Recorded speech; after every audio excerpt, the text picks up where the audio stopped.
I am talking all about creepy. Living the moment till I die. What's up, wanderers? Welcome to Wander Time. So today I am bringing you all the information on how to choose your outer layer, this shell layer.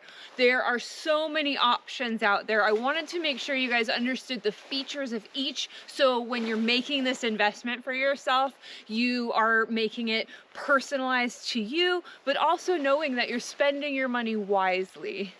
So contrary to popular belief, an outer layer, a shell layer, is more than just a rain jacket. It's not just a plastic bag that you throw on just to keep you dry. There's actually a lot of thought that goes into the construction of these outer shells. So they're used for not only sun protection, but wind protection, also your waterproof layer. They can also be insulated to help keep you warm in extreme weather conditions. So there's a lot of detail that goes into it, and choosing one really needs to be catered to your needs. So let's jump right into it, and we're going to talk about the two ways a waterproof layer, your shell layer, becomes waterproof. So there is either the coated construction, where the jacket is built with a coating that waterproofs this outer material. Then you have the laminate construction,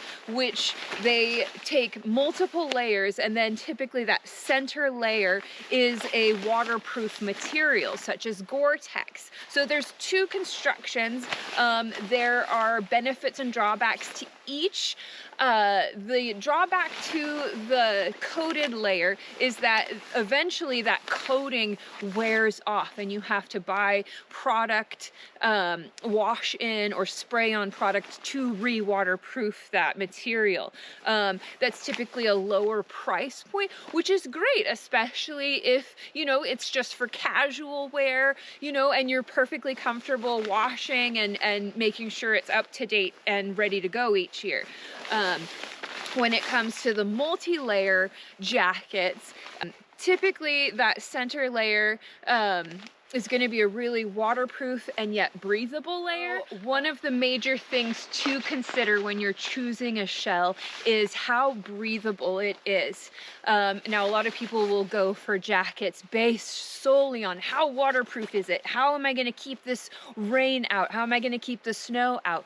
But when we're moving, when we're hiking, when we're backpacking, when we're running around, our body lets off a lot of moisture.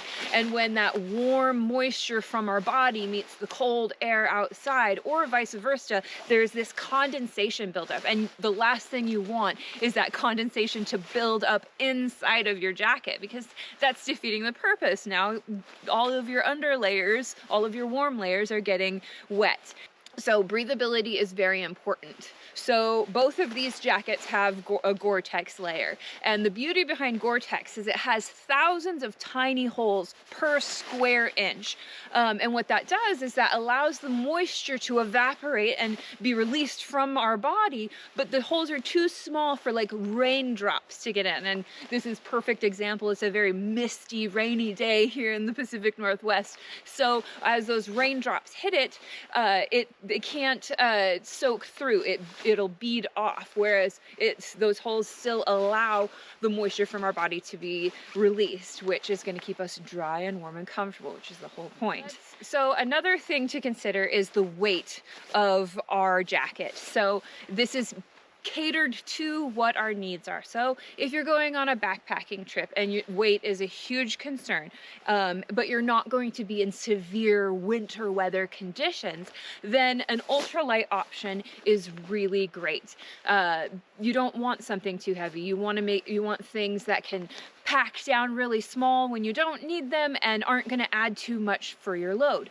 Now, let's say on the opposite end, you are going to be climbing a mountain in some severe weather conditions. You have lots of snow, ice, heavy winds. Well, then you're going to want a construction that's a bit more tough for you, and that weight isn't going to really be a factor. You're trying to protect yourself from exposure in the elements. So I brought two examples. This one I'm wearing here together is the Stio Pack Light. The beauty of this jacket is it packs down very small and it only weighs about 14 ounces, which is perfect.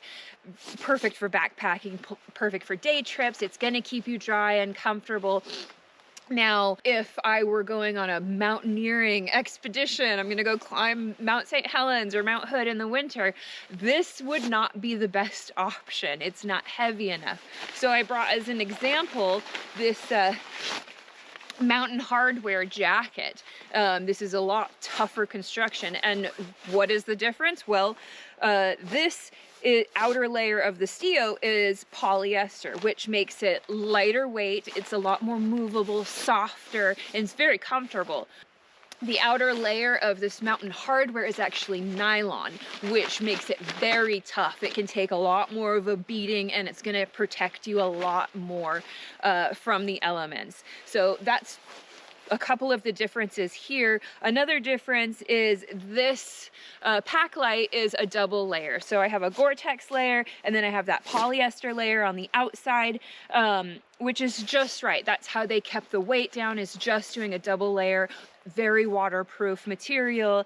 But the Mountain Hardwear, which you can find this tough construction with Stio as well, this is just one example, this is triple layer. So they have that outer nylon layer, the middle layer is Gore-Tex, and then they have an internal layer. So this is much more insulated. So this is additional warmth on top of remaining dry and breathable.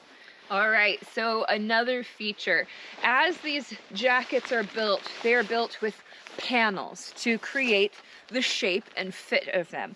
But in all of these seams that are sewn together, they are not waterproof. So what they do is they do this taping to block off all those holes of the construction of sewing these panels together to create waterproof. The drawback to the seams is that they are not breathable. So the more seams there are, the less breathable the jacket is. So it's really great idea when you're choosing your jacket, flip it inside out and look at for how many seams there are. And this is really important when catering the jacket to your needs. Are you looking for an outer layer that's going to be way more warm and way more tough? Or are you looking for something lightweight and way more breathable? Like, let's say you're doing some spring backpacking trips, you're not going to want a lot of seams. You're going to want it to be as breathable as possible because you're going to get a lot warmer. So another thing to keep in mind when you're shopping for your outer layer, this shell layer, is that when you go into the specs and you're looking at the material and the construction of them, you'll sometimes see the letter D followed by a number, or a number followed by the letter D. And what this is talking about is the density of the material used. So the higher the number, the more dense it is, the heavier it is, and the stiffer it is.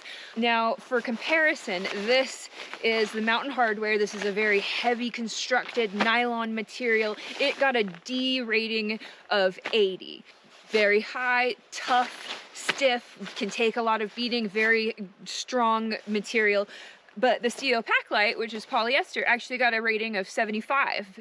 So very close, but the Pack Light is much more lightweight and a softer material. So this is a detail to just keep in mind when you're looking for what you want. The last point I wanted to bring up when choosing your jacket is the fit. And this really depends on where you're going and what you're going to be using it for. Now, for my hike today, I'm just doing a day hike. So this is perfect. I'm wearing my Pack Light outer layer, I have a puffy, and then a wool base layer. And that's gonna be plenty enough for me. I know as I get moving and I'm carrying a pack, I'm gonna be pulling this puffy off. And so that's perfect for me. The jacket fits perfectly as it sits down over my hips.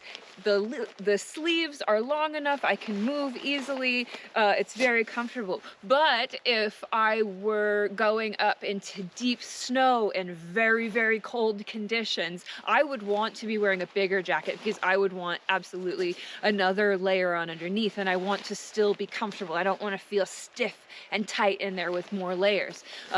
When people say they feel like a stiff marshmallow when they layer up, it's because they don't have the proper proper fitting layers, and especially that outer layer, you want it to be comfortable. So that is another point for choosing your shell layer.